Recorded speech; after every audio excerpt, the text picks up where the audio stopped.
¿Ciencia contra Biblia? ¿Fue el caso Galileo un ejemplo de la incompatibilidad entre ciencia y fe? ¿De qué trata realmente el libro bíblico del Génesis? Delirante.org presenta Ciencia, Fe y Biblia, una conferencia impartida por el escritor y doctor en biología molecular Pablo de Felipe.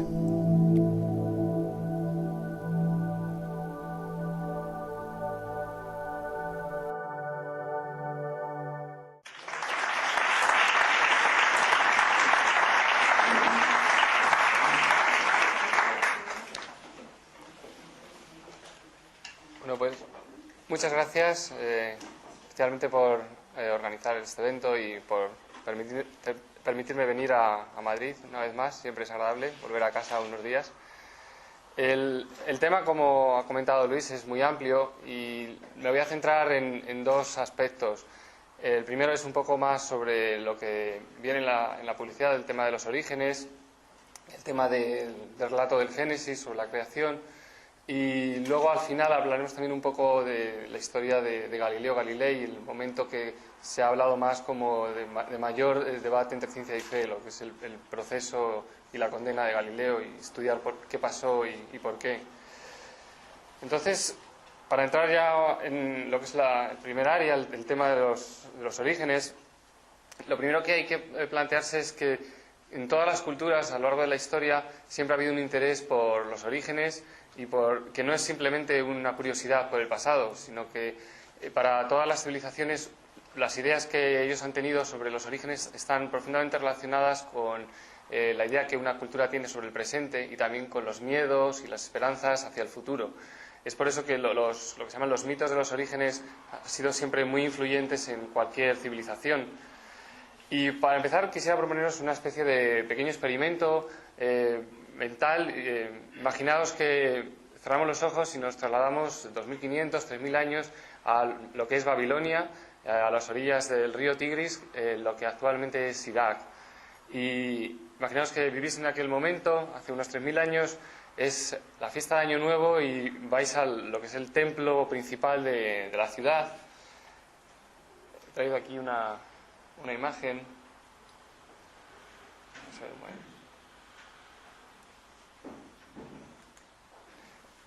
Podemos ver ahí en la pantalla un poco lo que era la reconstrucción de lo que es Babilonia hace unos 2500 años. Y en la fiesta de Año Nuevo, imaginaos que vais a esta celebración y queréis saber las respuestas a los grandes problemas de la vida. ¿De dónde viene el universo? ¿De dónde vienen las personas? ¿Cuál es mi futuro? ¿Qué hago aquí? Si estuviéramos en aquel momento y oyéramos lo que los sabios y los sacerdotes de aquella época tenían que decir, en esa fiesta veríamos que sacan unas tablillas de este estilo, unos pequeños trozos de barro, y empezarían a leer la historia del origen del mundo según la cultura de Babilonia. En esta historia se basaba en una batalla que ocurrió en el principio de la historia, en la que hay dos personajes principales que compiten, como podéis ver en la imagen aquí.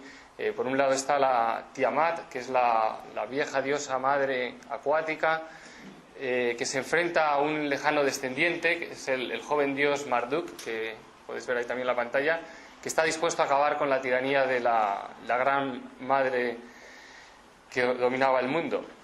Y en este mito de los orígenes os voy a leer un pequeño trozo para que tengáis un poco una idea de cómo solían ser. No se parece en nada a lo que probablemente habéis oído habitualmente. Es un texto muy antiguo y el lenguaje es muy curioso. Y leo un poquito. Dice: y habiéndose acercado Tiamat y Marduk, el más sabio de los dioses, se lanzaron al combate y se enzarzaron en un cuerpo a cuerpo. Pero el señor Marduk, desplegando su red, la envolvió con ella. Él disparó su flecha y le atravesó el vientre. Cortó su cuerpo por la mitad y le abrió el vientre. Así triunfó de ella, acabando con su vida. El señor Marduk puso sus pies sobre la parte inferior de Tiamat y con su despiadada maza aplastó su cráneo. Después cortó los conductos de su sangre. Dividió luego la carne monstruosa para fabricar maravillas. La partió en dos partes, como si fuera un pescado destinado al secadero, y dispuso de una mitad que la abovedó a manera de cielo. Marduk reunió la baba de Tiamat, y Marduk creó la niebla que asignó a Adad. Habiéndola condensado en nubes, la hizo flotar en el firmamento. Y habiendo dispuesto su cabeza, amontonó sobre ella una montaña, en donde abrió una fuente en la cual tembló una ola. Hizo fluir de sus ojos el Éufrates y el Tigris, y tapó sus narices que reservó para las crecidas. Sobre sus pechos amontonó las lejanas montañas, y dentro de ellas hizo nacer manantiales, para que se deslizaran en cascada. Retorció su cola y la nudó al gran cable, por debajo del cual el abismo. Dispuso la grupa para sostener el cielo, y con la otra mitad techó y fijó la tierra. Rematada así su obra, la equilibró en el interior de Tiamat. Después, desplegando su red, la desenvolvió por todas partes, formando así una envoltura para el cielo y la tierra, y asegurando perfectamente su cohesión. Hasta ahí el texto de este relato mítico de los orígenes babilónico de hace unos 2500, 3000 años. Como podemos ver, cuando muchas veces se habla actualmente de los debates de ciencia y fe, y especialmente en relación con los orígenes, los debates sobre evolucionismo y creacionismo, se suele sacar a la Biblia del contexto en el que fue escrita. En nuestros días, en particular en Estados Unidos, aunque también los ecos llegan a España, hay un rebrote en los enfrentamientos y la lucha contra la enseñanza de la evolución biológica por parte del movimiento creacionista, en particular en lo que ahora se llama diseño inteligente. Por desgracia, esto lo único que está produciendo es un enconamiento de las posiciones, porque para muchos científicos son la propia ciencia y los científicos lo que se está atacando. De esta manera, el creacionismo también ha producido un efecto más perverso, y es que ateos militantes utilicen la evolución como la base de una filosofía evolucionista antirreligiosa, que lo que se supone que pretende es tirar de las barbas al Dios de la Biblia, un Dios concebido como un vejete bonachón que está subido a una nube y que desde allí pues saca a Eva de una costilla de Adán mientras está roncando debajo de un árbol. Todo esto, que es lo que a veces se tiene en el debate actual de ciencia y fe, no tiene nada que ver con lo que era el problema de los orígenes en la época de la Biblia. Para aquella época, el problema de los orígenes del mundo no era un problema científico, era un problema fundamentalmente religioso, en el que la Biblia tomó parte, una parte muy clara. La Biblia no era un texto simplemente sin relación con la sociedad, es un texto que es dinámico y está continuamente interaccionando con lo que pasaba en aquel momento. Y lo que deberíamos preguntarnos es hacia quiénes o incluso contra quiénes ese relato se estaba dirigiendo. Al pasar los milenios hemos prácticamente olvidado el contexto del texto bíblico. Sabemos que por las menciones que hay en la Biblia, los profetas se atacaban a los sacrificios que se hacían de niños a dioses como Baal, pero ¿qué sabemos nosotros hoy de lo que realmente eran esas religiones, de lo que creían? Y frente a aquellos que buscan la comprensión del relato de la creación del Génesis en lo que es la ciencia, yo quiero proponer que se debe buscar su interpretación y su comprensión en la teología y en la historia. Algo que puede parecer raro proviniendo de un científico, pero creo que va a ser mucho más fructífero. Porque lo que se discutía en aquella época era sobre, no qué detalles científicos influían en la creación, sino cuál era el papel de los dioses en la creación. ¿Qué dios en particular había creado el mundo? ¿Cómo lo había podido hacer? ¿De dónde había sacado el poder para hacer esa obra? ¿Y cómo controlaba a partir de ese momento la creación? Los mitos de los orígenes, como este mito que hemos leído, no eran una broma para aquella gente, eran textos fundamentales, era lo que estaba en la base de aquella sociedad. Y frente a eso, los profetas del Antiguo Testamento, en la Biblia, tenían que responder de alguna manera. De alguna manera, intentar conciliar ciencia y Biblia a golpes y de una manera forzada, o enfrentarlas de manera innecesaria, no creo que tenga sentido. Y sin embargo, si tenemos en mente estas preguntas que los antiguos hacían respecto a la creación, podemos ver que la Biblia, que apenas es capaz de responder a las preguntas científicas que nosotros tenemos, sin embargo responde muy bien a las preguntas de aquella época, de aquel momento. A lo largo de toda la Biblia, la idea principal para alabar a Dios y exaltar la obra de Dios es la idea de que Dios es creador, y por eso es por lo que se ataca en general a los dioses paganos, a los ídolos, porque no han hecho nada. Lo fundamental no solamente además es que exista un Dios creador, sino también la división, la diferenciación tan grande que hace la Biblia entre lo que es Dios por un lado y la creación por otro. Una división que niega a la naturaleza, al universo, el carácter divino. Entonces, de alguna manera, podemos ver que lo que es el contexto del relato del Génesis, el relato de la creación en 6 días, es los mitos de los orígenes que existían en aquella época. Y frente a esos mitos de los orígenes, podríamos decir que el Génesis se levanta como un auténtico antimito en aquellos tiempos. ¿Cómo desmitifica el relato de la Biblia, del relato de la creación del Génesis, los mitos de la época? En aquella época, en aquel contexto, si uno aceptaba y proponía el tipo de creador que hay en la Biblia, lo que estaba haciendo era desafiar de una manera muy radical a las culturas de aquella época. Era negar al Baal fenicio, despreciar al dios Marduk de los babilonios o al dios Ra de Egipto. Y eso no se conseguía simplemente no mencionándolos, no apareciendo esos personajes en el relato del Génesis, o simplemente denunciándolos y criticándolos directamente, sino que en aquel momento lo que era necesario era elaborar un relato alternativo, un relato propio. Por eso la Biblia se enfrenta a esos mitos y a esas culturas elaborando su propia alternativa. Aquellos relatos de los orígenes no eran simplemente adornos, eran textos muy claves en los cuales aquellas culturas habían puesto muchos elementos conjuntos. Se incluía el origen genealógico de los dioses, un árbol genealógico de las divinidades de la época, se relataba la formación del mundo, cómo había sido la creación, y finalmente se explicaba cuál era la estructura actual para entonces del mundo material de aquella época y también del mundo divino. Es más, en aquellos momentos también se integraban muchos de los conocimientos científicos religiosos de la época que formaban parte de este relato. Y, por ejemplo, en la imagen que tenemos aquí del mundo tal y como se concebía, la idea de un mundo plano con un techo en forma de cúpula aparecían como parte de estos relatos. ¿Y qué iban a hacer entonces ante esta situación los profetas hebreos, los profetas de Israel, a la hora de explicar una alternativa sobre los orígenes? Los relatos del Génesis 1 y 2, donde se relata la creación, son la respuesta. No son simples textos míticos, ni tampoco son textos científicos. Son textos fundamentalmente polémicos.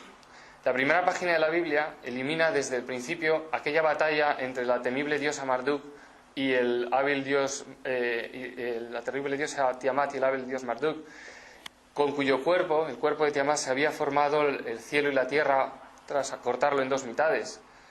En el relato del Génesis, Dios domina la creación desde el principio y no hay nadie para oponer resistencia. Dice el Génesis 1, dijo Dios y fue así. No hay ningún rastro de conflicto. Es más, el relato del Génesis pasa después a denunciar a los poderosos dioses lunares, como el dios Sin, adorado en la patria de Abraham, en Mesopotamia, y también contra el dios Ra de Egipto, el dios Sol. Leemos en Génesis: dijo Dios, haya lumbreras en la bóveda del cielo para distinguir el día de la noche. E hizo Dios las dos grandes lumbreras, la lumbrera mayor para dominar en el día y la lumbrera menor para dominar en la noche. Y ahí podríamos parar y leemos esto hoy como si no fuera nada. Por supuesto, estaba refiriéndose al sol y a la luna. Pero para aquella gente, ellos creían, les habían dicho que el faraón de Egipto, tan poderoso, era el hijo de Ra. Y alguien lee el relato del Génesis y dice, ¿el hijo de qué? El hijo de una lámpara que está ahí para alumbrar durante el día. Es más, el Génesis ignora deliberadamente a las estrellas, las poderosas estrellas que los astrólogos de Mesopotamia se afanaban en observar para conocer el futuro. Como si las hubiera olvidado, el relato del Génesis las recoge así un poco al final diciendo, Dios hizo también las estrellas, casi sin darles importancia. Y es más, el texto continúa a lo largo de los diferentes días de la creación y también ataca a lo que son los aterradores monstruos marinos. En aquella época, el monstruo, como el que tenemos en esta imagen, que se llamaba Leviatán, y era un tipo de monstruo que atemorizaba muchísimo a las poblaciones que vivían en la costa mediterránea, las poblaciones de Fenicia. En Génesis simplemente se lo considera como una criatura de Dios. Y dice, y creó Dios los grandes animales acuáticos, pasándolo simplemente de pasada. Y es más, la denuncia del relato del Génesis también se extiende a dioses como Baal y a todos los dioses de la fertilidad que eran tan adorados habitualmente en Fenicia y en Israel. La fertilidad de los vegetales, de los animales y la humana, que era tan cara y tan difícil de obtener a base de complicados y difíciles ritos y sacrificios, incluso prostitución sagrada, en el relato del Génesis es simplemente regalada, gratis a todo el mundo. Dice el Génesis: sed fecundos y multiplicaos. Un relato así, de estas características, no podría pasar desapercibido. Entonces, lo que es la siguiente sección, lo quería comentar un poco qué consecuencias tuvo este relato, este auténtico antimito antiguo, tanto en los tiempos bíblicos como en los tiempos posteriores hasta nuestra época. Para empezar, en los tiempos bíblicos, los propios profetas de Israel indicaron algunas de las consecuencias que se podían extraer. He querido señalar simplemente 3. La primera es lo que se llamaría la desacralización de la naturaleza, la desdivinización, por así decirlo, del mundo natural. Desde el primer versículo de Génesis, los dioses son eliminados, cuando dice: en el principio Dios. Y al terminar este breve capítulo del Génesis, el ser humano está ya solo delante de Dios, porque de una manera metódica y consistente todos los elementos del universo que entonces se conocía, el abismo acuoso, la luz, la tierra, el mar, el cielo, los animales, los astros, todos han sido uno a uno despojados de sus caracteres divinos. Y es por ello que la Biblia condena la adoración de la naturaleza y también la magia y la astrología milenios antes de que la ciencia hiciera ninguna crítica a estas actividades. Porque ni la naturaleza es de carácter divino, ni tampoco la naturaleza está controlada o sometida a los caprichos de una serie de divinidades superpuestas. Con el relato de Génesis en la mano, la idolatría carece de sentido. No hay lugar para ningún añadido divino en el universo. Y todos los diferentes dioses que poblaban las diferentes montañas, ríos, lagos, han sido expulsados del mundo. La Biblia lo que hace es de reconocer una diferencia completamente tajante entre el Creador por un lado y la creación por otro. Y esta división tan grande tendrá grandes consecuencias para el futuro y para la historia de la ciencia, como veremos un poco más adelante.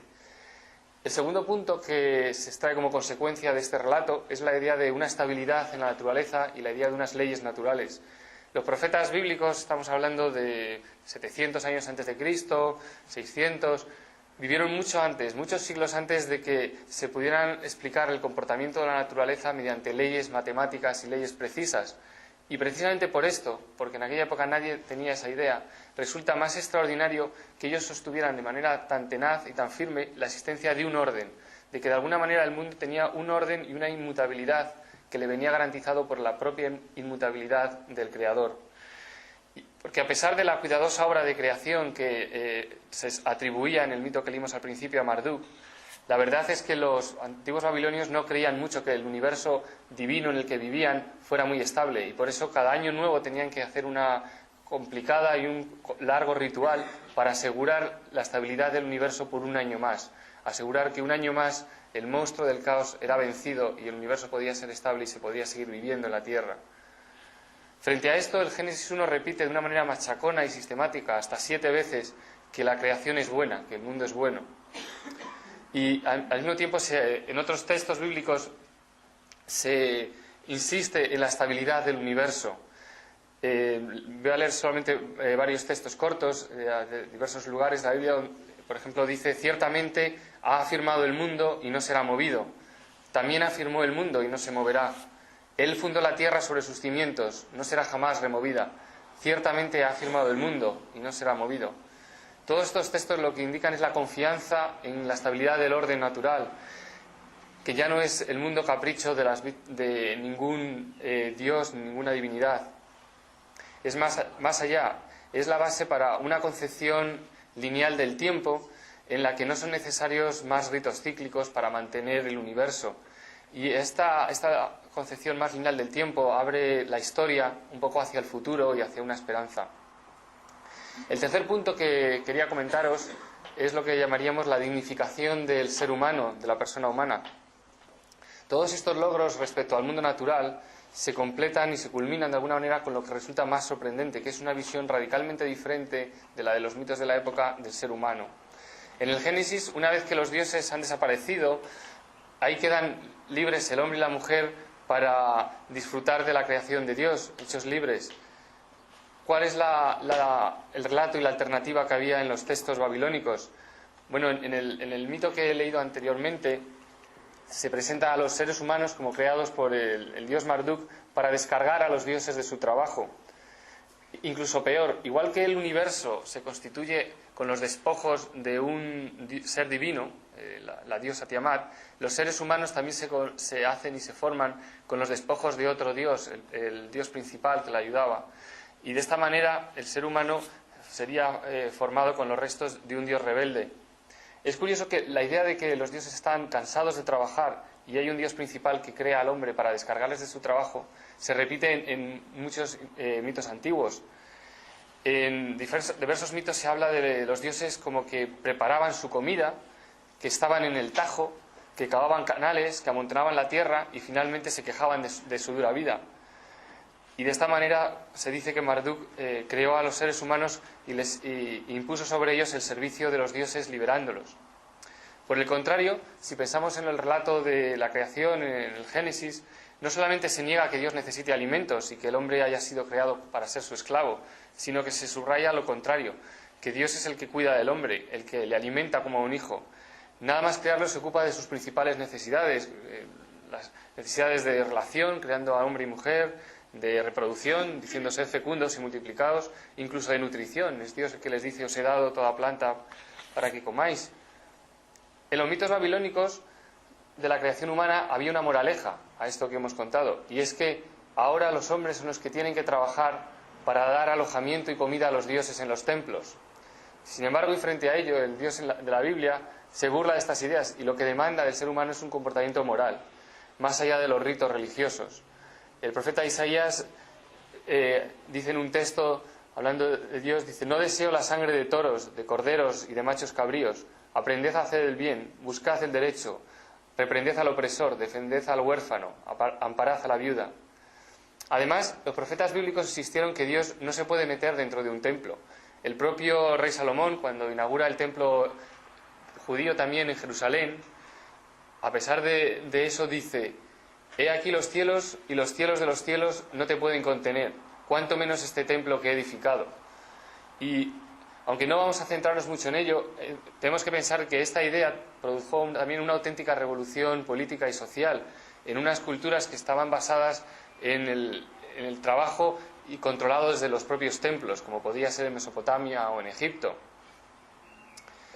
Estas mismas ideas se repiten también en el Nuevo Testamento y podemos encontrar al apóstol Pablo diciendo en Atenas de Dios: Él no habita en templos hechos de manos, ni es servido por manos humanas como si necesitase de algo, porque Él es quien da a todos vida y aliento y todas las cosas. De uno solo ha hecho toda la raza de los hombres, para que habiten sobre la faz de la tierra. En la Biblia, el ser humano deja de ser el esclavo de Dios y lo que pasa a ser es la mano derecha del Creador. El Génesis 2 incluso muestra a Dios estimulando en el ser humano lo que podría ser una especie de actividad científica, diciendo que pase revista y conozca a los animales de la creación. Es más, el ser humano se presenta como creado a imagen y semejanza del Creador. Semejante idea radical ha ejercido una gran influencia a lo largo de la historia en el Génesis y en el desarrollo de lo que ahora llamamos los derechos humanos. Algo de lo que tanto los sacerdotes de Marduk como la sociedad de Babilonia en aquella época se habrían reído ampliamente y habrían considerado ridículo. Los dioses eran los únicos que tenían derechos y los humanos eran sus esclavos. Pero no solamente tiene importancia ese nivel, las repercusiones de esta idea de ser imagen, semejanza de Dios, han tenido grandes repercusiones a lo largo de la historia de la ciencia, porque alienta la esperanza de que algún día el ser humano podría llegar a entender las leyes naturales que Dios había dado a la creación, y de que algún día nosotros podríamos entender lo que Dios había hecho. ¿Cómo esas ideas se aplicaron en tiempos posteriores? ¿Qué ocurrió tras este impulso y esta revolución de alguna manera intelectual de los profetas de Israel? Aunque estos relatos contenían tantas ideas novedosas, sin embargo sus efectos tardaron mucho tiempo en hacerse realidad y nada pasó durante cientos de años. Hay que tener en cuenta que la mayoría del pueblo de Israel en la época de los profetas prefería seguir las ideas de Baal, de Marduk y estos relatos que hemos leído. Los profetas generalmente eran unos críticos de su tiempo y vivían aislados de la sociedad. Tuvieron que pasar muchos siglos para que los propios judíos adoptaran estas ideas de manera mayoritaria, y aún así no era más que un pequeño pueblo en el Mediterráneo. No fue sino hasta siglos más tarde, con la expansión del cristianismo por el Imperio Romano, que estas ideas se divulgaron ampliamente. Y así, durante el lento paso de la Edad Media, durante aproximadamente un milenio, estas ideas pasaron de ser completamente revolucionarias a ser ideas adoptadas e incorporadas en la herencia griega de los intelectuales medievales. ¿Qué consecuencias trajo esto para la ciencia? Aunque generalmente se nos dice que la ciencia moderna surgió como una especie de movimiento de rebeldía y de confrontación con el cristianismo, la verdad es que esto no es más que un mito contemporáneo, especialmente un mito del siglo XIX. La realidad es cuando uno empieza a leer directamente los libros y los textos de lo que son, de alguna manera, los padres de la revolución científica, los libros de Copérnico, de Kepler, de Galileo, de Newton, uno se da cuenta de golpe que hay un increíble andamiaje y un increíble bagaje cultural bíblico. Estos personajes heredaron del mundo bíblico una serie de ideas, una cosmovisión del mundo que tenía claras especialmente tres elementos. El primero es que existe un mundo material que no es divino, que está frente a nosotros. El segundo, que hay una serie de leyes naturales que de alguna manera unifican y que están por debajo de esta naturaleza que a nosotros nos puede parecer caótica habitualmente. Por debajo de ello hay un orden natural que le da coherencia. Y el tercer punto importante en el origen de la ciencia moderna fue la idea de que el ser humano tiene una capacidad intelectual capaz de entender la naturaleza, capaz de entender lo que Dios ha creado. Y de esta manera, para algunos de estos científicos, especialmente personas como Kepler o como Newton, la actividad científica no solamente era un trabajo de ciencia, un trabajo profesional, sino era prácticamente una actividad religiosa. Solamente a modo de ejemplo, quería mencionaros una cita muy interesante del propio Galileo Galilei, en la época en la que estaba discutiendo sobre la ciencia, en la época de su proceso famoso, la Inquisición, donde dice que el prohibir toda la ciencia, ¿qué otra cosa sería que condenar centenares de pasajes de las Sagradas Escrituras que nos enseñan cómo la gloria y la grandeza del sumo Dios admirable se descubre en todas sus obras y divinamente se lee en el libro abierto del cielo? Y entonces podríamos pararnos y pensar aquí en este momento, bueno, si Galileo decía estas cosas y pensaba de esta manera, ¿qué es entonces lo que nos han contado sobre el conflicto histórico permanente entre ciencia y fe? ¿Qué pasó con Galileo? ¿Por qué hubo un conflicto? ¿Cuál era el problema que había entre Galileo y el cristianismo de su época? Lo primero que habría que tener en cuenta es que a los primeros cristianos los problemas de este tipo no les preocupaban demasiado. Ellos eran perseguidos como ateos por no adorar a los dioses de Roma y como traidores por no querer adorar al emperador. Pero con la libertad para el cristianismo en el siglo IV, las implicaciones del cristianismo se empezaron a estudiar con más detalle. Ya antes de Cristo, los filósofos griegos habían llegado a la conclusión de que la Tierra era una esfera inmóvil en el centro del universo. En un principio los cristianos no tuvieron ningún problema con esta idea y la aceptaron sin ningún problema. Pero con el tiempo hubo ciertos cristianos que, en una especie de revancha contra el mundo pagano que les había perseguido y en un intento de ser fieles a la Biblia de una manera errónea, llegaron a extremos como el de una persona del siglo VI llamado Cosmas, en los que decidió atacar la esfericidad de la Tierra y pretendió apoyarse en referencias bíblicas que hablaban, como hemos visto en la cultura de la época, del mundo como con un suelo plano y un cielo en forma de semisfera, y también a textos bíblicos en los que comparaba la estructura del mundo con la estructura de un edificio, y llegó a la conclusión este personaje llamado Cosmas de que el mundo era como tenéis ahí en la pantalla, una especie de caja, una especie de arcón, la tierra plana en el fondo y el cielo encima en forma de bóveda. Sin embargo, a pesar de estas ideas y de que él intentó basarse en la Biblia para defender esta visión del mundo, lo que no se suele comentar muchas veces es que el principal científico de la época, Juan Filopón, un científico de Egipto, que también era cristiano a la vez, atacó duramente estas ideas, hasta tal punto de que estas ideas pasaron desapercibidas. La mayor parte de los teólogos cristianos las rechazaron y el libro de Cosmas desapareció hasta el siglo XVII, en el que se redescubrió en una biblioteca como una reliquia. La Europa medieval de esta manera aceptó la esfericidad de la Tierra sin ningún problema e incorporó grandes cantidades de la ciencia griega a su visión del mundo, y se consiguió lo que se consideraba una especie de alianza entre ciencia y fe. Las cosas, sin embargo, se complicaron mucho en el siglo XVI, saltando 1000 años, cuando un clérigo, Nicolás Copérnico, en Polonia, hizo una propuesta en un libro de ciencias en el que decía que las observaciones astronómicas de los planetas se explicarían mucho mejor si lo que suponemos es que el Sol está inmóvil en el centro del mundo y la Tierra se mueve sobre sí misma y también alrededor del Sol. Era lo contrario de lo que los científicos venían diciendo desde hacía varios miles de años. Por desgracia, las cosas se empeoraron porque muchas de estas afirmaciones bíblicas relativas a la firmeza de la Tierra que hemos leído anteriormente y que su objetivo era reforzar la confianza en la estabilidad del mundo frente a los mitos, se reinterpretaron como en contra del movimiento de la Tierra. Y estos fueron grandes problemas tanto para Copérnico como para Galileo. Los teólogos y científicos que se enfrentaron a Galileo nuevamente intentaron ser más fieles de lo debido y de una manera incorrecta al texto bíblico e intentaron buscar informaciones e ideas científicas donde no las había. Pero lo peor no era esto, lo peor era que consideraban que cuando se oponían a Galileo estaban siendo apoyados por la ciencia. Y esto era hasta cierto punto cierto.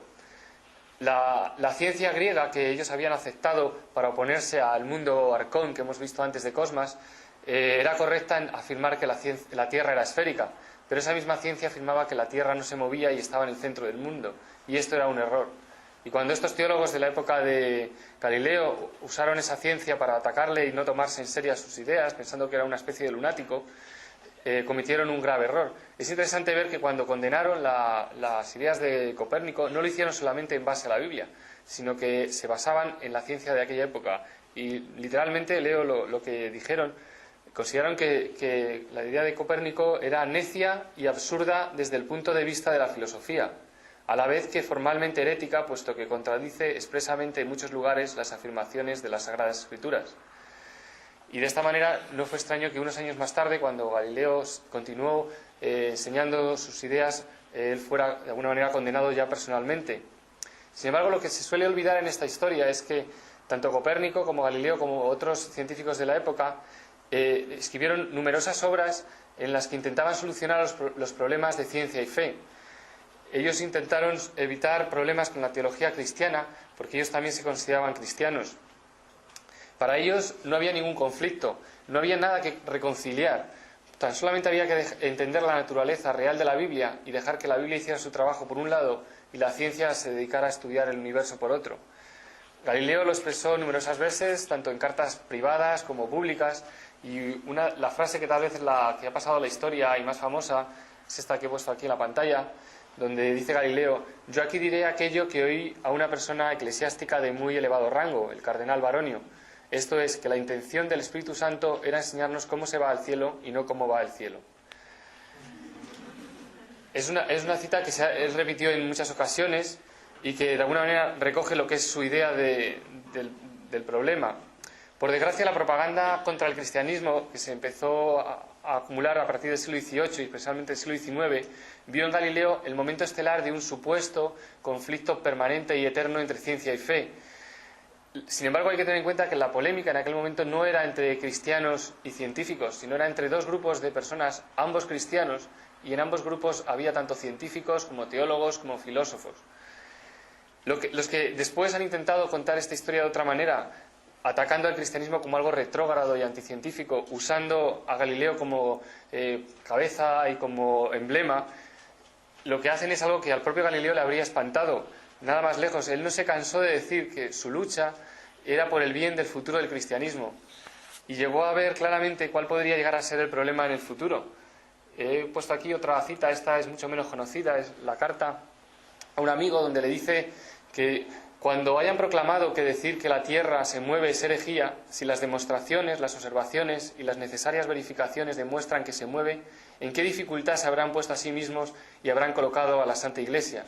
Estas no son, claro, las palabras de alguien que realmente está intentando destruir el cristianismo, especialmente porque es una carta a un amigo y no tenía necesidad de fingir. Sin embargo, lo interesante es ver también que tras la obra de Newton, que vino unas cuantas décadas después, a finales ya de ese siglo, la mayor parte de los teólogos apoyaban ya la idea del movimiento de la Tierra y los conflictos desaparecieron rápidamente. Esto debería haber sido el final de esta historia y, sin embargo, unos siglos más tarde, la teoría de la evolución de Darwin vino a cambiarlo todo. Por desgracia hubo muchos que no aprendieron de las experiencias anteriores, la experiencia de la Tierra plana con Cosmas, la experiencia de la Tierra inmóvil con Galileo, y sin embargo volvieron a cometer algunos de los mismos errores.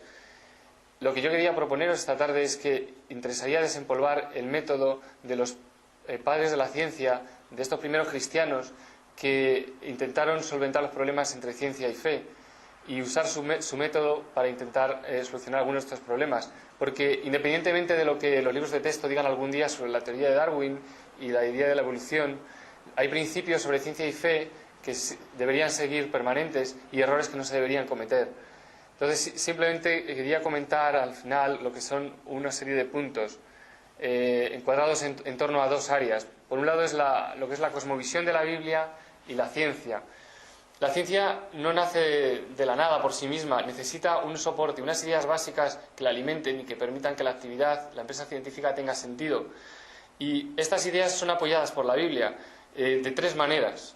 Por un lado, las tres ideas que he comentado antes, lo que son la idea de que el mundo es una realidad que está ante nosotros y abierta a nuestra investigación, la idea de que el mundo es la obra de un creador que tiene unas leyes que le permiten funcionar, tiene un orden, y la idea de que el ser humano, como imagen de ese creador, tiene una mente que puede comprender el mundo, puede llegar a entender la creación sin tener ningún miedo de estar haciendo ninguna actividad sacrílega.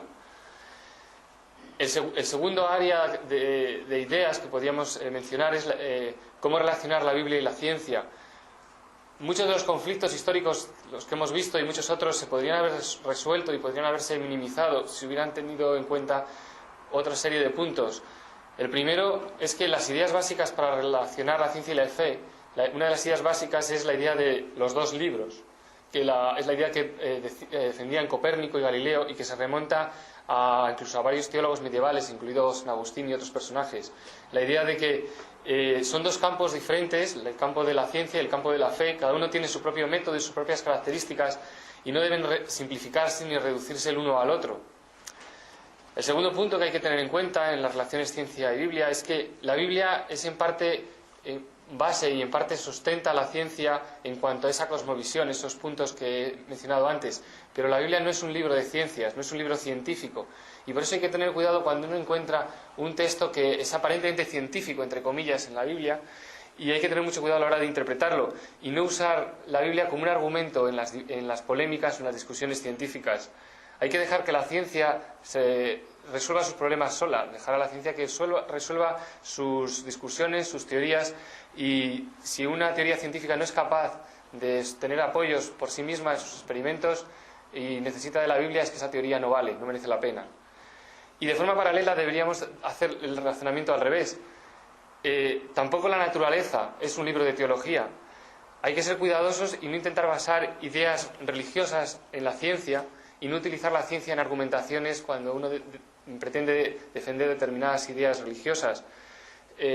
Si un cristiano necesita una determinada teoría científica para sustentar sus ideas teológicas, eso realmente es un problema, eso es una bomba de relojería.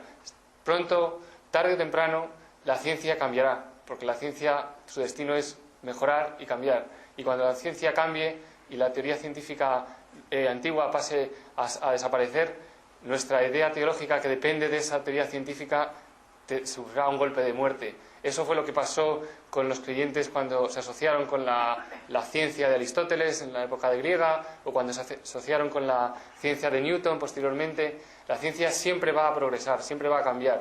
Nuestras ideas cristianas, nuestras ideas religiosas no pueden depender de lo que sea una teoría científica. Debemos poder vivir independientemente de esto. Y de alguna manera eso es lo que quería comentaros hoy.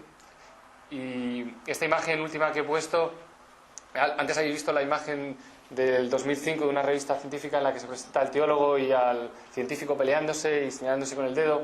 La imagen que tenéis a la derecha es de un libro mucho más antiguo, de 1490, en la que hay un astrónomo a la izquierda y a la derecha, un teólogo a la izquierda y un astrónomo a la derecha, en la que están estudiando juntos el cielo.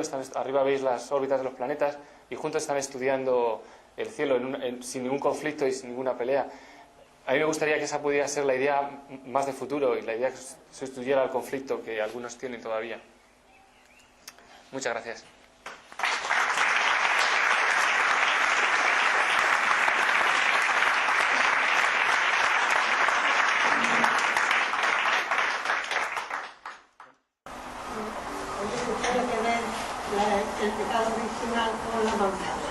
¿De dónde ha salido eso? Bien, la historia que se relata en el relato de Génesis es... La fruta es irrelevante. De lo que se trata... Por eso, no tiene ninguna importancia. Lo que de alguna manera se relata es un acto de desobediencia. La idea que relata el Génesis es que de alguna manera todos los seres humanos vivimos nuestra vida a nuestra manera y no tenemos a Dios en cuenta en nuestros planes. Y entonces esa es una manera el relato. Ahí se describe de esa manera en la que Dios les da una especie de orden muy simple, es decir, tenéis todos estos árboles, no toquéis esto. Y el ser humano pues siempre hace aquello que está como de alguna manera prohibido, ¿no? Entonces un poco es una reflexión sobre ese tema. ¿Y ese es el pecado original? El pecado realmente consiste en todos nosotros en que hacemos lo que nosotros queremos, montamos nuestra vida a nuestra manera con independencia de Dios. Es una forma de relatarlo con una imagen visual. O sea, el pecado no es irse a comer tal fruta o una cosa así. La imagen que usan allí es la idea de que el ser humano tiene su propia vida y considera que Dios no es importante en sus planes. Es un acto como de desobediencia, por así decirlo. Es relatado de esa manera. Oye, perdona, por el mismo sistema, la Biblia es un libro de símbolos. También. ¿No? Sí, más no tal. científico, simbólico, ¿no? Ahí, por ejemplo, lo que he comentado de cómo se compara el relato del Génesis con todos estos relatos de la época, de todos estos relatos míticos, hay que tener en cuenta que muchas de las cosas que dice el Génesis solamente se pueden entender cuando uno tiene en mente el contexto de la época. No son ideas en clave que no se puedan entender, pero se entienden bien cuando uno ve esa época. ¿Por qué habla de esta manera del sol y de la luna? Dice que son lámparas. Es claramente una especie de crítica a lo que era aquella época. Entonces se utilizan las imágenes más importantes de las culturas de aquella época. El sol, la luna, las estrellas, el cielo, las aguas. Todas estas eran ideas muy importantes en las religiones de aquella época. Bueno, efectivamente yo estoy de acuerdo contigo en que religión y ciencia son mundos independientes. Y entonces aquí parece que está la idea de que el científico ataca a la religión. Yo creo que el científico no tiene por qué... Vamos, si es un científico puro, no le preocupa la religión. Y el problema a veces, en mi opinión, surge al revés de la religión. Cuando la religión quiere actuar sobre la actividad del científico. Y entonces aplica, y está aplicando ahora mismo conceptos religiosos sobre investigación científica. Tú por ahí decías el tema de la clonación. Hay un conflicto clarísimo y muy duro entre la religión y concretamente entre la religión católica en todos los temas que afectan al embrión humano, que desde el principio tiene en los conceptos católicos un alma y que entonces es intocable, por así decirlo, ¿no? El científico muchas veces en un embrión no ve un ser humano, ve un embrión. Entonces entraríamos en el tema cuando un embrión humano llega a ser un ser humano, ¿no? Que yo en eso no voy a entrar, pero vamos, para el científico cuando es un pequeño conjunto de células, no es un ser humano. Entonces la religión ahí entra a saco y dice que ni hablar. Hay un alma, que no vemos ninguno, pero bueno, es un concepto de la religión católica y no se puede tocar. Entonces, ¿de dónde surge el conflicto? No del científico. El científico pide que le dejen investigar y si está en manos, concretamente de la Iglesia Católica, dice que tajantemente, ¿no? Bueno, hay diferentes tipos de conflictos. El conflicto del que yo estaba más hablando es un conflicto más que nada por lo que son las teorías científicas, no tanto como temas éticos o de actividad. Entonces, en lo que son las teorías científicas, yo creo que la ciencia tiene que dedicarse a estudiar el mundo natural, estudiar cómo funciona el mundo, cuáles son las leyes que lo rigen y todo esto. Y esa es una actividad independientemente de la actividad religiosa o espiritual que se pueda tener. El científico puede ser religioso, puede ser no, puede tener diferentes ideas cristianas o no. Y eso debería ser totalmente independiente. Otro tema son las cuestiones éticas sobre si determinada tecnología, que ya no es exactamente lo que es la ciencia de descubrir cómo funciona el mundo, si determinada tecnología se debe aplicar o no se debe aplicar. eso ya no es un tema científico, porque el científico lo que te puede decir es esta tecnología se hace así, si uno quiere clonar una célula pues se tiene que hacer de esta manera, esto cómo funciona. Y luego, esa tecnología, esa herramienta que está en nuestras manos, la sociedad debe utilizarlo o no debe utilizarlo. Eso ya no es tanto cuestión del científico, eso tiene que ser la sociedad en general, de la que la religión es parte, pero también pues es toda la sociedad de los partidos políticos, las sociedades culturales, los ciudadanos, son los que deberían realmente, debido al debate público, decidir esta técnica la aceptamos o no, o esto lo hacemos o no, y ahí es donde debería funcionar el debate. La actividad científica debería quedar separada como una actividad en la que se perfeccionan herramientas, se perfeccionan técnicas y se dice esto es lo que hay. Ahora la sociedad tiene que decidir, ¿queremos hacer clonación? ¿No queremos hacer clonación? ¿Queremos hacer tal o cual tecnología? Y eso yo creo que no es el mismo tipo de conflicto científico, pero también está abierto. Entonces, si alguien dice que el mundo se creó en millones de años en vez de 7 días, o que la evolución sí y no el creacionismo, ¿qué debería responder a esa persona, un cristiano que eres tú?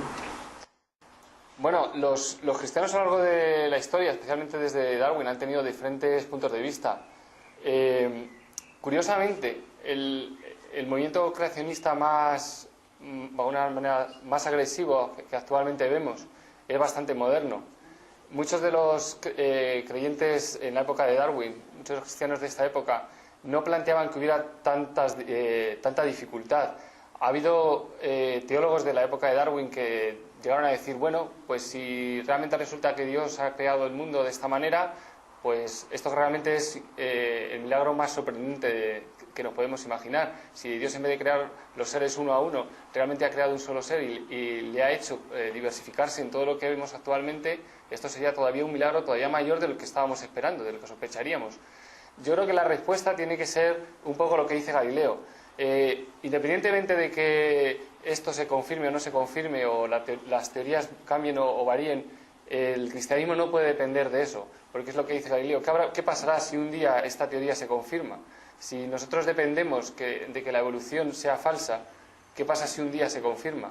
Entonces, eso es el verdadero problema que deberíamos plantearnos. No tener que depender de qué pasa con este fósil, qué pasa con este otro organismo. Y ahí es un poco donde yo veo el problema para muchos creyentes. Hay que dejar que la ciencia trabaje sobre ello y llegue a las conclusiones que llegue. Y ese es un problema científico.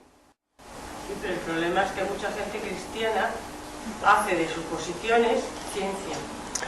Claro, ese es uno de los problemas que a lo largo de la historia hemos ido viendo. Cuando una persona quiere tener el soporte de una teoría científica para una idea religiosa, entonces eso está muy bien mientras funciona, pero es que aunque se llega a un acuerdo y digamos perfecto, la ciencia nos da la razón, no tenemos problema, eso tiene el tic-tac detrás, porque la ciencia nunca va a estar quieta, la ciencia se va a mover, y de cualquier teoría científica que haya, probablemente lo único que se puede decir cierto es que algún día va a cambiar, algún día va a mejorar, va a incorporar nuevas ideas, se va a refinar, porque la ciencia siempre está progresando y siempre está adquiriendo nuevos conocimientos. Pero la Iglesia siempre está dando dogmas de fe y historias y metiéndose también en la ciencia, por la misma coyuntura. Eso es lo que deberíamos evitar. Claro, pero de eso hay intrusismo muchísimo. Sí, lo que pasa es que me gustó mucho cómo expusiste la idea de Copérnico, ¿no? O sea, dice, el movimiento de la Tierra se explicaría mejor si asumimos que el Sol está en el centro y los planetas giran.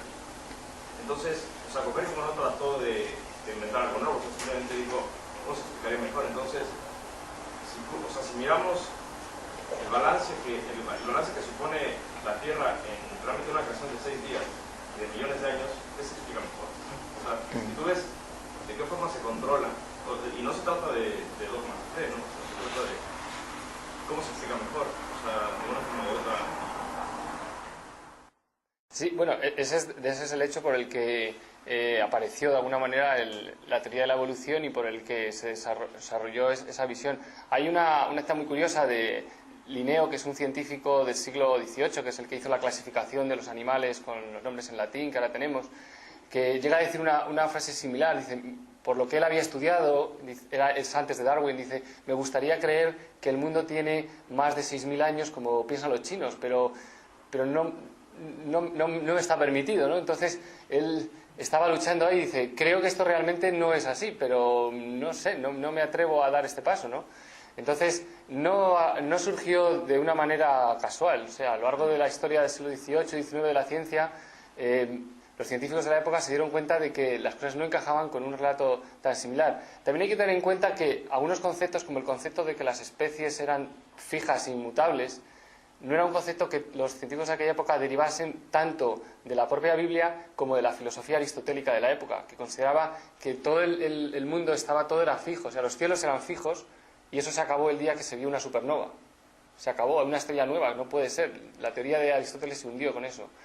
Y las especies eran fijas y no podían cambiar. En cuanto empezaron a hacer estudios y empezaron a conocer más y se empezaron a estudiar los fósiles, aquello se vino abajo. El mundo animal también es dinámico. Entonces, precisamente por eso empezaron a salir todas las primeras teorías de ese tipo en el siglo XIX, para poder intentar explicar un poco mejor lo que nos rodea.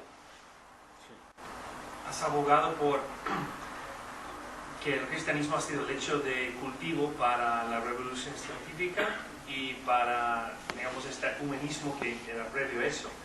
¿Qué es el relato que sustentó un cambio y una investigación por esos hombres ilustres? Que es ya una lista muy larga.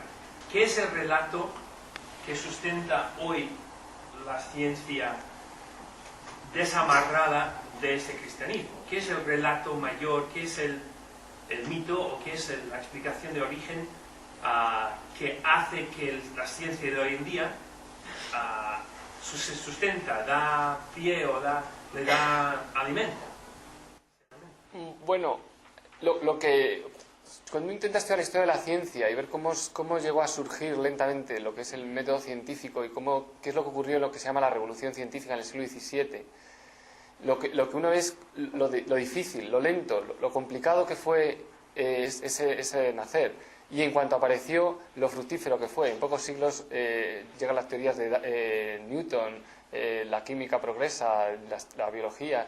Entonces, en aquella época, todos estos relatos que hemos leído de la Biblia fueron muy importantes, y cuando uno lee los textos de estos personajes están llenos. O sea, es sorprendente leerse un libro de astronomía y ver cómo el libro de astronomía puede empezar y acabar con una oración y con una tira retahíla de textos bíblicos donde alguien como Kepler se anima y se apoya para darse confianza en lo que está haciendo. Hay que tener en cuenta que ahora es muy fácil hacer ciencia en cierto sentido intelectual, porque ya hay precedentes, sabemos que la ciencia funciona. Lo que queremos es seguir aplicando el método de la ciencia a diferentes ámbitos. Pero cuando Kepler se pone delante de los datos, intenta formar una ecuación que explique el movimiento de los planetas, creo que se llegó a tirar algo así como 8 años intentando descubrir las órbitas elípticas de los planetas. Hace falta tener una idea casi fanática de que la naturaleza tiene un orden para ser capaz de, día tras día, estudiar y analizar aquellas montañas de datos a mano, ni ordenadores, ni calculadoras, ni nada, para intentar decir, aquí hay un orden, aquí hay algo, no es un caos, los planetas no se mueven por capricho, tiene que haber un orden.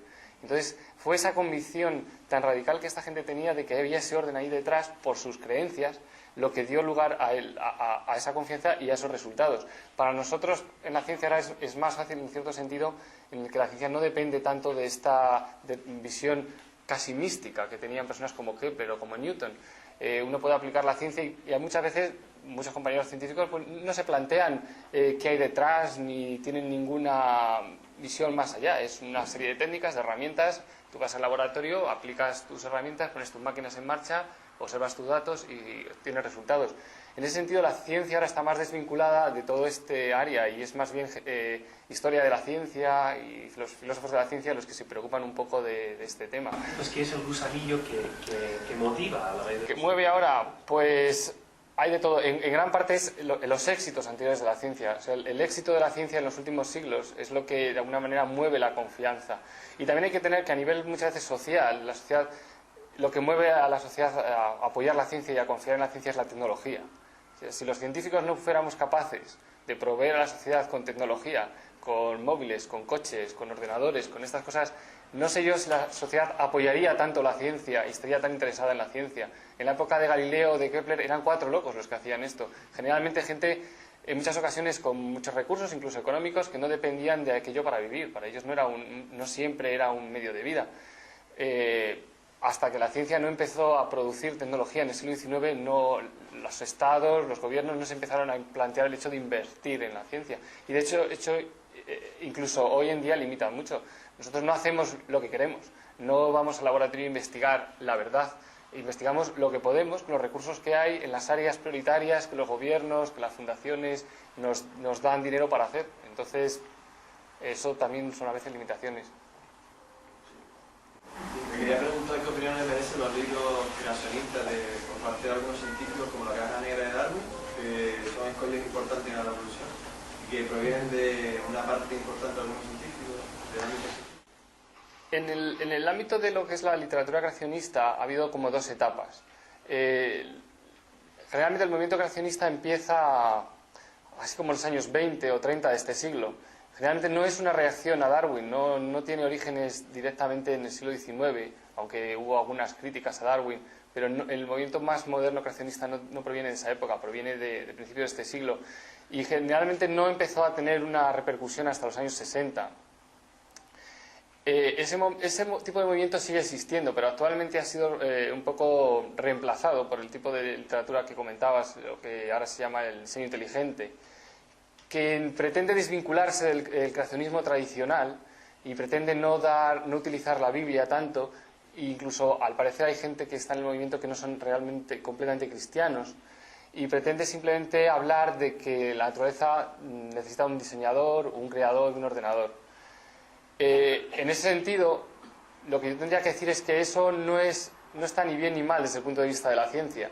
Lo que hace de alguna manera es reinterpretar la ciencia, interpretarla de tal manera a nivel más bien filosófico, pero lo que suelen hacer, por lo que yo he conocido, no sacan a la luz ningún dato científico nuevo, no hay nada nuevo de ciencia. Lo que hacen es coger los resultados científicos y los reinterpretan a manera filosófica. Pero lo que están haciendo no es muy diferente de lo que hacía, por ejemplo, Santo Tomás en la Edad Media, cuando decía que del orden del mundo se deriva la idea de un ordenador y un creador. Lo hacía apoyándose en la ciencia de esa época, del siglo XIII o XIV. Esta gente lo que hacen es, con la ciencia del siglo XX o del siglo XXI, la bioquímica especialmente, intentan llegar a la misma conclusión. Pero ese debate es un debate que no es científico, es un debate filosófico, teológico, y en ese ambiente tiene sentido. Pero en el debate de la ciencia, a nosotros no tenemos nada que decir, no podemos ni entrar en ese tema. De esta manera, ¿no puede pensar usted que la visión evolucionista es una base clara que ahora mismo no se puede demostrar, no puede tener un origen filosófico también? Bueno, hay que diferenciar lo que es el evolucionismo como, de alguna manera, como filosofía o como ideología, y lo que es la teoría de la evolución, especialmente desde Darwin, o un poco desde antes, pero sobre todo desde Darwin. Entonces, a veces se mezclan ambas cosas. La idea, de alguna manera, evolucionista, de que el ser humano, de que toda la naturaleza se crea a sí misma y se desarrolla a sí misma, y algunas otras ideas relacionadas con eso son mucho más antiguas que Darwin. Hay ideas y visiones teístas y otro tipo de visiones del mundo natural, pero Darwin no utiliza nada de eso. Las ideas de Darwin provienen más bien del análisis de los seres vivos, de cómo se modifican, y de alguna manera habría que distinguir lo que es evolución como teoría científica y como algo de ciencias estrictamente, de lo que es cuando ya científicos o no científicos empiezan a hablar de una auténtica filosofía y de una ideología evolucionista usada contra el cristianismo o con otros fines.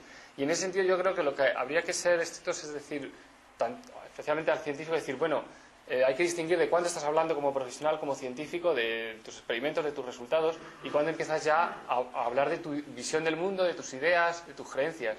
Y a veces eso no se separa bien, especialmente cuando es un científico el que lo hace, ¿no? Entonces, una cosa es lo que uno investiga, sus resultados experimentales, y lo que publica en las revistas científicas profesionales y técnicas, y otra cosa es lo que un científico dice como persona, como creyente o no creyente, o algo así. Por ejemplo, lo que yo hago hoy aquí es lo que yo digo desde mi punto de vista y mi visión de la realidad. Cuando hago trabajo profesional, pues me restringo y publico los resultados de nuestros experimentos, y eso es diferente. No siempre se separan bien esos ámbitos. Vale. A mí me gustaría saber cuál es el estado actual de la investigación científica en cuanto a la teoría de Darwin, porque a mí me han dicho que el mismo Darwin al final de su vida desmintió su teoría. Entonces, en el mundo científico, o sea, no se ha verificado, sigue siendo una teoría, ¿no? Bueno, alguna vez he ido a comentar también esa especie de historia, casi leyenda sobre Darwin. Hasta donde yo sé no es cierto. Darwin nunca criticó de esa manera. Lo que sí que es cierto es que Darwin fue mucho más restringido a la hora de utilizar su teoría científica con otros fines. Él sí que no usó comúnmente sus ideas científicas ni en contra ni en favor de la religión. Fueron más bien otras personas de su entorno las que empezaron a utilizar el darwinismo para fines más ideológicos. El estado actual de la teoría de la evolución, bueno, no es lo mismo que en tiempos de Darwin. Hay que tener en cuenta que en la época de Darwin no se conocía la genética, no se conocían muchas cosas y las cosas han cambiado mucho y han ido progresando. Pero muchas de las ideas básicas que él tenía siguen siendo parte de la teoría de la evolución hoy en día y eso no ha cambiado mucho. A veces existe la idea, y sobre todo en ciertos ambientes creacionistas, o por lo menos se dice así, de que el evolucionismo está en crisis y va a desaparecer y que los científicos ya no creen en la evolución y que cualquier día van a renegar de ella. Yo, pues lo siento, tengo malas noticias para quien piense eso. No es cierto. La teoría de la evolución sigue siendo lo que los científicos tienen. Nosotros no consideramos que las cosas estén cerradas, nunca están cerradas. Las teorías realmente, más que probarse, lo que pueden hacer es experimentarse y a lo mejor algún día comprobarse que no son correctas y mejorarse. Pero de momento es lo que hay, con mejores o peores. Hay siempre aspectos que se pueden explicar mejor o peor, o cosas que siempre son interrogantes. Pero lo que hay que evitar es, porque la evolución o cualquier otra teoría científica tenga determinadas cosas que no se puedan explicar, que no se puedan entender, decir, ahí es donde está Dios. Porque eso es lo que se suele llamar como el Dios tapa agujeros, el Dios de los huecos, que lo único que hace es estimular a aquellos que quieren destruir el cristianismo y que son contrarios al cristianismo, a decir, sí, ahí hay un hueco y ese hueco es donde está Dios, vamos a intentar taparlo. Y cuando ese hueco se tapa, estamos otra vez en lo mismo. Si la fe depende de una determinada teoría o de la ausencia de una determinada teoría, vamos a estar en peligro. Entonces, el estado actual es ese, la investigación continúa, sobre todo el evolucionismo se ha desarrollado mucho en aspectos más bien a nivel de virus, de bacterias, aspectos de lo pequeño, y en esos aspectos ha proporcionado buenas explicaciones para determinadas situaciones. Tampoco es que todo se pueda explicar perfectamente y siempre hay retos en el futuro, pero bueno, se sigue trabajando en ello. De todas maneras, si yo estoy de acuerdo en que la fe y ciencia es incompatible, pero sin embargo, ni duda cabe que hoy es cuando más los cristianos, vamos a decir en general, católicos, protestantes, tenemos que tener como unas maletas para el viaje mucho más fuertes, es decir, tiene que haber de parte nuestra una preocupación, digamos, mucho más no solo intelectual, sino personal y espiritual, para conocer las fuentes que son las que sustentan esa fe, porque de continuo, y tú sabes perfectamente, el descubrimiento del ADN, el carbono, últimamente, que si la tumba de Cristo no había resucitado, que aquí están todos los huesos, que al lado de su tumba, o sea, están investigando y dándole vueltas al tema. ¿Para qué? Para terminar diciendo que todo lo que nosotros mantenemos y sustentamos como un dogma de fe, que Cristo resucitó, pues no es verdad. Entonces, no sé si son científicos o si simplemente es gente que, como el Código Da Vinci, pues buscan un sensacionalismo, digamos, en los resultados de este intento de búsqueda de esas contradicciones. Entonces, yo creo que una de las cuestiones importantes es esa, pensar hasta qué punto yo puedo personalmente nutrirme dónde y cómo lo suficiente como para que mi fe tenga entidad para poder rebatir y contrastar con estos otros elementos que a diario y continuamente aparecen. No sé si es ciencia o si es lo que sea, pero es un sensacionalismo continuo y diario. Literatura, ciencia, bueno, lo que le quieran llamar. Bueno, los temas de ciencia y fe y el tema religioso en general, pues siempre han sido temas muy polémicos. Entonces, pues bueno, vivimos en una sociedad abierta y hay quienes intentan criticar y minar el cristianismo y quienes intentan e intentamos construirlo. Entonces, bueno, pues la sociedad lo bueno es que la sociedad esté abierta, pueda ver todas las opciones y pueda decidir con información y con fuentes amplias y no tenga solamente un solo mensaje, ¿no? En parte por eso también estamos hoy aquí, ¿no?